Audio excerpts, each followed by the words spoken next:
चलिए बच्चों, पुनः अपने अगले मिशन की ओर चलते हैं।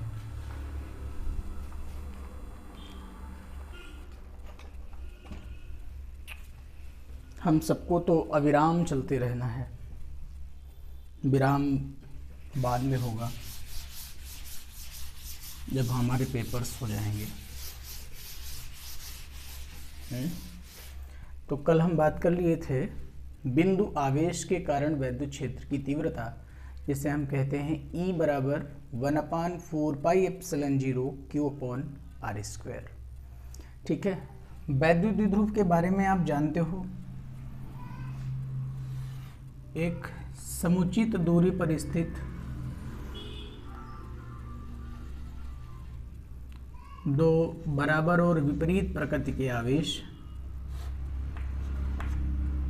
बीच की दूरी को 12th क्लास की ज़्यादातर नोट्स में 2l माना गया है, क्योंकि इनको हम बीच से सेपरेट कर सकते हैं, दो बराबर भागों में बांटें तो l आए, इसलिए बीच की दूरी को 2l माना जाता है। ये पॉइंट हमारा O, ये -q चार्ज है और ये +q चार्ज है। यहाँ से स्मॉल r दूरी, बीच बिंदु से स्मॉल r दूरी, यहाँ पर कोई पॉइंट P है,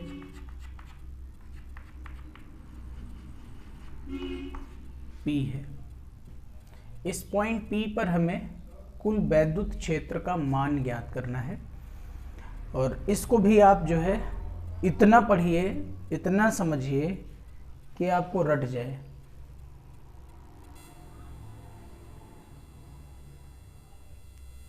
क्योंकि यह भी विषय बहुत आवश्यक है और बहुत जरूरी है।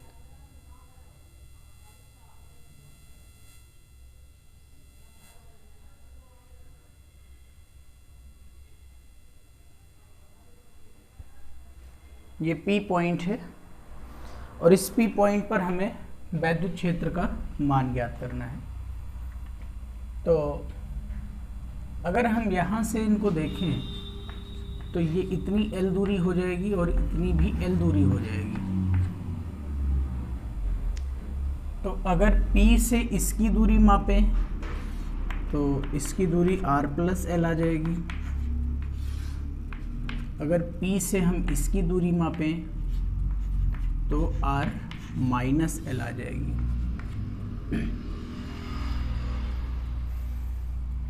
अगर आप r को वेक्टर फॉर्म में माने तो भी ये डेरिवेशन आएगा, NCERT जैसे वेक्टर फॉर्म में मानती है। अगर आप नॉर्मली इसको मैग्नीट्यूड फॉर्म में यानी परिमाणात्मक अवस्था में हल करना चाहें, जैसा कि ज़्यादातर लोगों को पढ़ाया गया होगा, तो आप वैसे ही हल कर लीजिए। ये -q चार्ज है, इसके कारण जो वैद्युत क्षेत्र होगा वो माइनस की ओर होगा, ऐसा आपने कल पढ़ा था। और ये +q चार्ज है, इसके कारण वैद्युत क्षेत्र कहाँ होगा, प्लस से दूर। यानी ये दोनों विपरीत हैं, परिमाणात्मक अवस्था में दोनों घटेंगे। इन दोनों को घटाना होगा जब हम इसकी परिणामी इसका निकालेंगे। तो ऐसी दशा में हम सबसे पहले -q के कारण वैद्युत क्षेत्र निकालें, फिर +q के कारण वैद्युत क्षेत्र निकालें, और फिर चूंकि दोनों अपोजिट हैं इसलिए उनको घटा दें, ज़्यादा वाले से कम वाले को। तो हम यहाँ पे क्या लिखेंगे, -q आवेश के कारण, -q आवेश के कारण वैद्युत क्षेत्र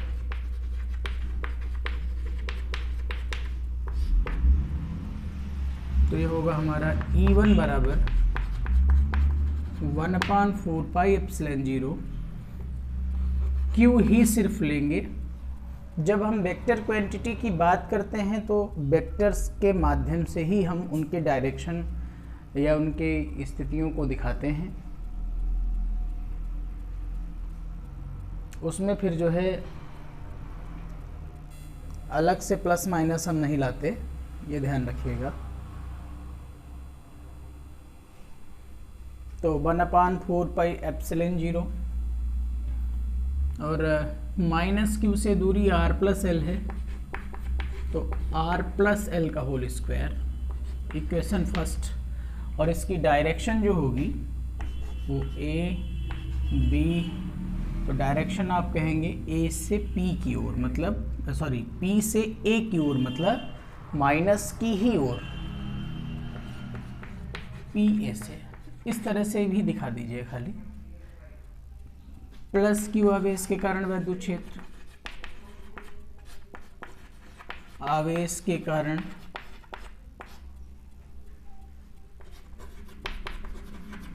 वैद्युत क्षेत्र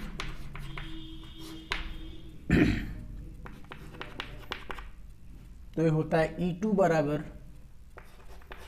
1/4πε0 Q अपॉन, प्लस Q से ये दूरी देख लीजिए r-l है, तो इसको आप लिखेंगे r-l का होल स्क्वायर, और इसकी जो डायरेक्शन आएगी वो आएगी B से P की ओर, B से P की ओर।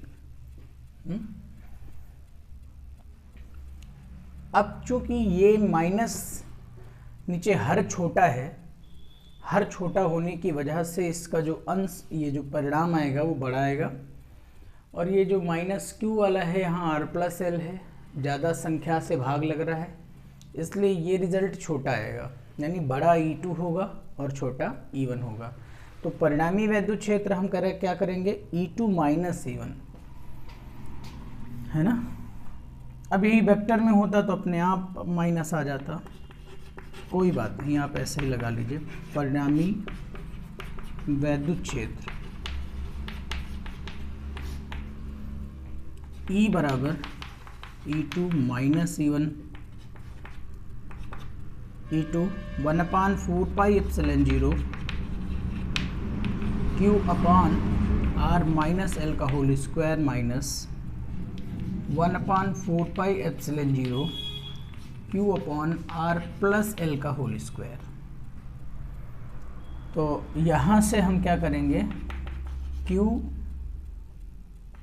अपॉन 4πε0 नीचे कॉमन मिल जाएगा, ये होगा बेटा r+l का होल स्क्वायर माइनस r-l का होल स्क्वायर बटा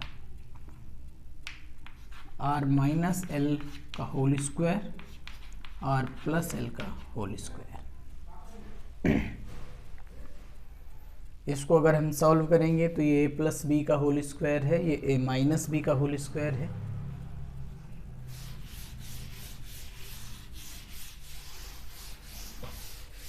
तो ये आएगा E बराबर 1/4πε0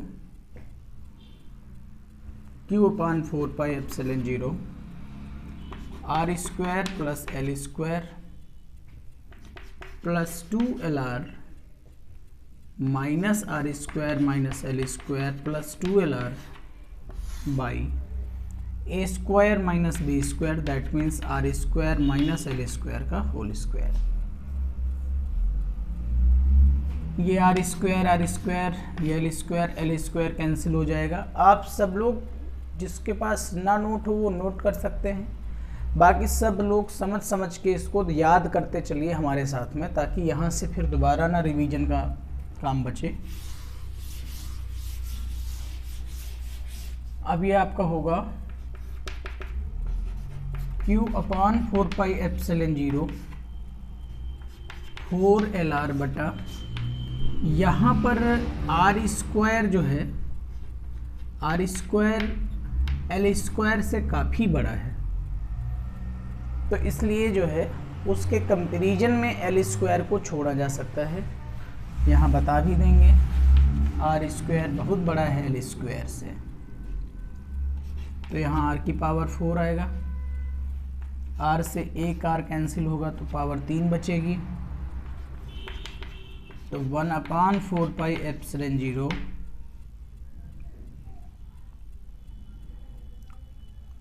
4l³ बटा r³, ये आ गया। अब इसको बहुत आप जानते हो इस बात को भी कि वैद्युत द्विध्रुव होता है P बराबर 2QL। वैद्युत द्विध्रुव होता है P बराबर 2QL। तो यहाँ से इसको हम लिख सकते हैं 1/4πε0 2 × 2QL बटा R3। 4πε0 2P/R³ बराबर E। ठीक, इस तरह से।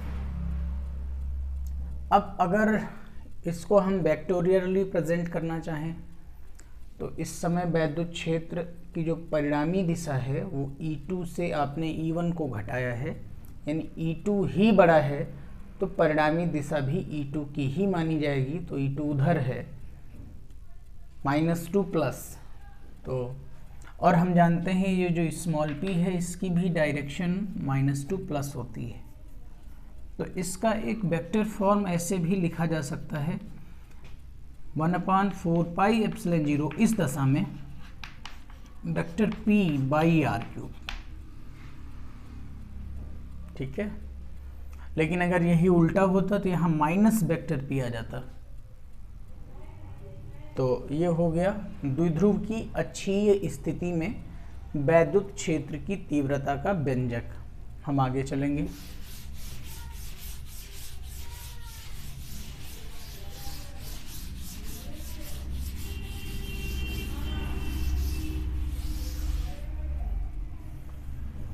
वैद्युत विभव वाले चैप्टर में मोस्टली आपको वैद्युत विभव का व्यंजक पढ़ना है और द्विध्रुव की अच्छी स्थिति में वैद्युत विभव पढ़ना है। नॉर्मली आप जानते हो,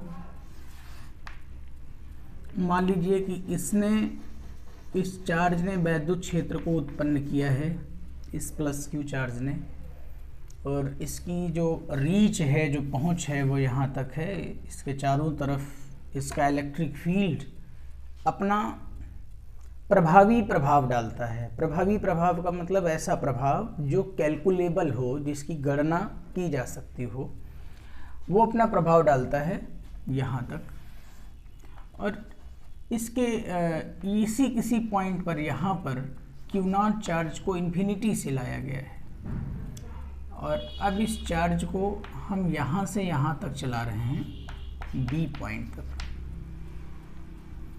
ये डेल्टा x डिस्टेंस मान लेते हैं, कितना हम चला के लाए हैं, और ये इलेक्ट्रिक फील्ड है इस तरह से। तो इस इलेक्ट्रिक फील्ड में ये जो Q0 चार्ज है ये अपने आप इधर चलकर नहीं आएगा, क्योंकि ये प्लस है और ये भी प्लस है, दोनों में रिपल्सन होगा, प्रतिकर्षण होगा। तो ये अपने आप चलकर नहीं आएगा, इसको चलाकर लाना पड़ेगा। जब ये चल कर के आएगा तो यहाँ माइनस होगा, उस समय कार्य मिलेगा और इस समय कार्य करना पड़ रहा है, क्योंकि Q0 इधर आने की प्रवृत्ति नहीं रखता है, उधर जाने की प्रवृत्ति रखता है। ठीक है, तो अगर हम ये बात कहें, यहाँ का जो विभव है वो VA है और यहाँ का जो विभव है वो VB है, तो इन दोनों का जो डिफरेंस होगा VB माइनस VA, ये लाने में किए गए कार्य W और टेस्ट चार्ज के रेशियो के बराबर होगा। इसे हम वैद्युत विभवांतर कहते हैं। इसी को हम डेल्टा भी बोल सकते हैं, W/Q0। तो ये इसका मात्रक जूल हो जाएगा, इसका मात्रक कूलाम हो जाएगा, तो वैद्युत विभवांतर का मात्रक आ जाएगा जूल प्रति कूलाम। हालांकि विभव की जो परिभाषा है वो इससे डिफर है, उसकी जो परिभाषा है वो इससे भिन्न है, लेकिन मात्रक उसका भी यही आता है और इसी मात्रक को हम खाली वोल्ट भी कहते हैं। तो यहाँ से अगर हम इस W को बराबर कर लें तो हम कहेंगे W बराबर डेल्टा V इंटू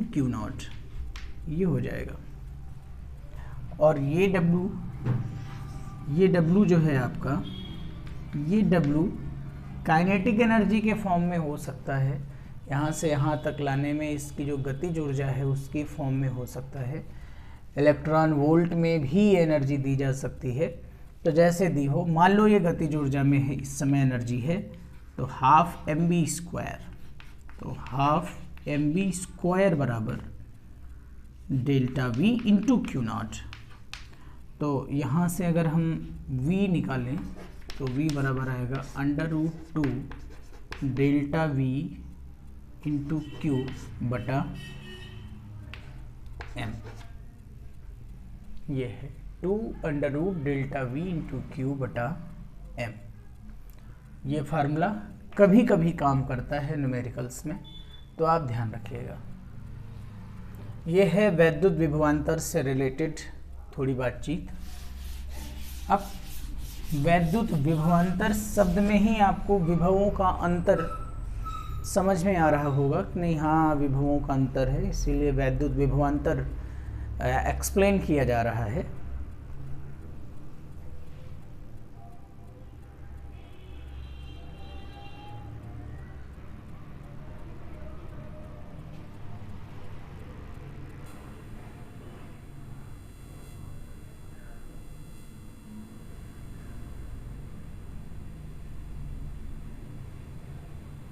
तो आगे हम देखेंगे ऐसे ही कुछ। मान लीजिए यहाँ पर जो है कोई चार्ज है और इस चार्ज ने इलेक्ट्रिक फील्ड को क्रिएट किया है। यहाँ से जो डिस्टेंस है वो स्मॉल r है, और मान लीजिए इसकी अप्रोच कहीं यहाँ तक है और इसकी अप्रोच से बाहर कोई परीक्षण आवेश है, अभी उसके प्रभाव में नहीं है, इस आवेश के क्षेत्र के प्रभाव में वो नहीं है। तो अगर इसके प्रभाव में वो नहीं है तो हम कहेंगे वो अनंत में है। तो ये अनंत में है, यहाँ कहीं इन्फिनिटी पर पॉइंट कोई P है, Q0 चार्ज है, और उसको अनंत से चला करके हमें यहाँ तक लाना है, यहाँ तक। और मान लो फील्ड का प्रभाव यहाँ तक है, इसके बाहर वो वहाँ है। तो ये Q0 जब आप इसको चला के यहाँ तक लाओगे तो यहाँ तक लाने में नहीं, बल्कि जब वैद्युत क्षेत्र के वो भीतर आएगा तो उसमें काम करना पड़ेगा, है ना। उसमें जो है काम करना पड़ेगा। कितना काम करना पड़ेगा? तो हम जानते हैं W बराबर होता है B, इन दोनों चार्जेस के बीच की दूरी इस समय अगर हम मान लें x है, x, तो इसके और इसके बीच में इस समय जो फोर्स लग रहा हो उस फोर्स को हम कैलकुलेट कर लेंगे। 1/4πε0 Q0 बाई x²। और मान लीजिए कि इसको थोड़ी दूरी dx चलाने में हमें dw काम करना पड़ता है।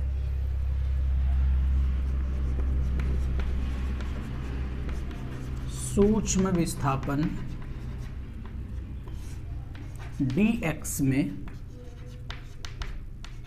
किया गया कार्य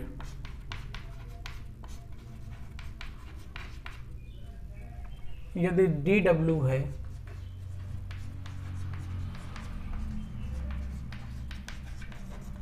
तब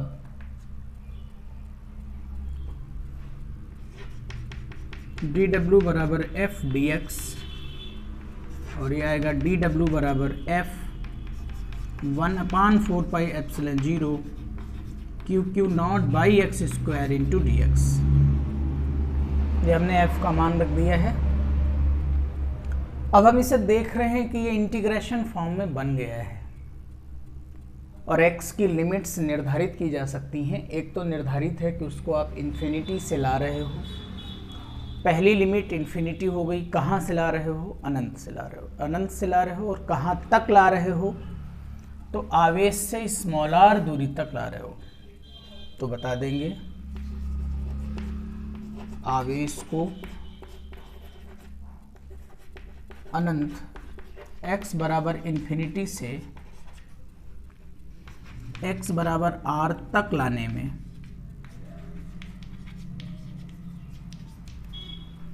किया गया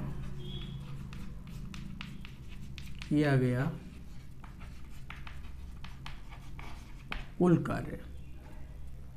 तो ये आपका हो जाएगा W बराबर infinity to R 1/4πε0 Q nought by x square into d x.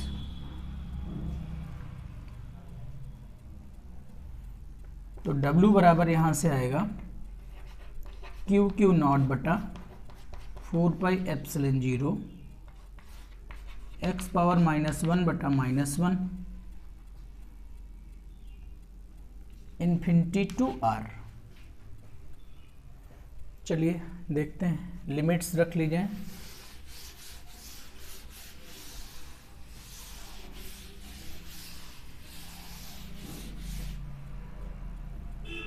ये होगा W बराबर Q नॉट बाई 4πε0, ये माइनस बाहर ले लीजिए और ये आ जाएगा 1/x infinity to R। W बराबर -Q नॉट बटा 4πε0 1/R।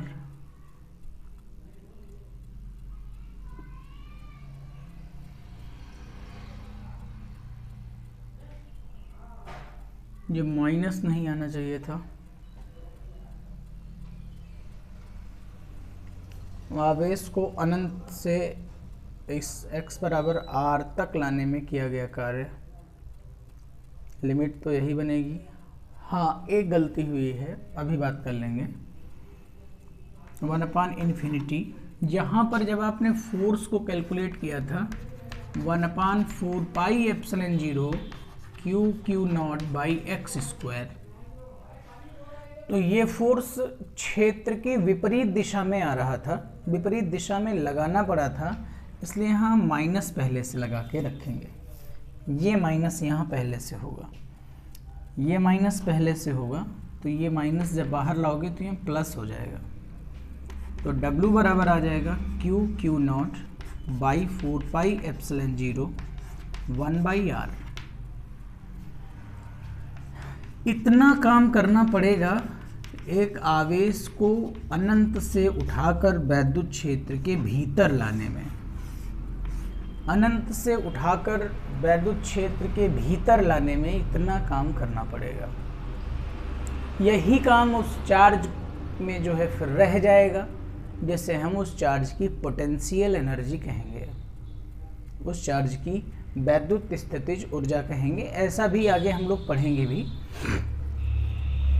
अब वैद्युत विभव का जो एक्सप्रेशन है, हम बहुत बेसिकली नहीं समझा रहे हैं कि वैद्युत विभव क्या है, हम सिर्फ बोर्ड एग्जाम की बात कर रहे हैं। अब वैद्युत विभव V बराबर W/Q नॉट होता है, तो यहाँ से 1/4πε0 Q nought by R into Q not, ये कैंसिल होगा। तो यहाँ से आ जाएगा V बराबर 1/4πε0 Q बाई R। इस तरह से हमारा वैद्युत विभव का एक्सप्रेशन आ गया, और ये एक्सप्रेशन भी मोस्ट इम्पॉर्टेंट है। तो आज की क्लास यहीं तक। कल की क्लास में गॉस थ्योरम की बात होगी और संधारित्र की बात होगी। ठीक है, गॉस थ्योरम में केवल 2 डेरिवेशन पढ़ाए जाएंगे और तुरंत हम संधारित्र में चल देंगे। तो क्लास को रेगुलर पढ़ते रहिए। क्वालिटी थोड़ा डाउन है, मजबूर हैं हम, यहाँ व्यवस्थाएं कम हैं और तमाम सारी अन्य दिक्कतें हैं। तो अगर आपको समझ आता हो तो आप उसको पढ़ते रहिएगा। ये आपके बोर्ड एग्जाम की बात है। अगर आपको पूरा समझ है तो प्लीज़ चैनल को सब्सक्राइब कर लीजिए और इसे शेयर कर दीजिएगा। Thank you so much.